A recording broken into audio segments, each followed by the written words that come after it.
హే సూర్యవంశ తేజమున్న సుందరాంగుడు పున్నమి చంద్రుడు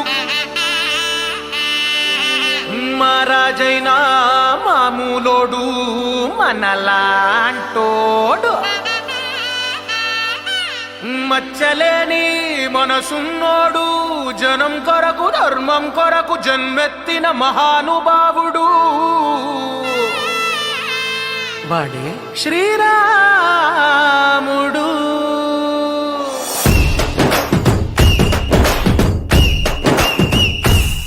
హే రాములోడు వచ్చినాడు రో దందసదీయ శివధనస్సు ఎత్తినాడు రో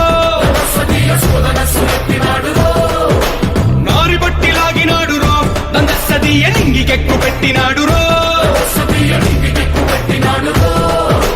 బళబళ బళ బెళ్ళుమంటూ ఆకాశాలు కూలినట్టు బళబళ బళ బెళ్ళుమంటూ దిక్కులన్నీ వేలినట్టు విలవిలమలు విల్లు విరిచి జనగరాజు వల్లుడాయరో రామ రామ రామ రామ రామ రామ రామ రామదండులాగా అందరొక్కటవుదామా.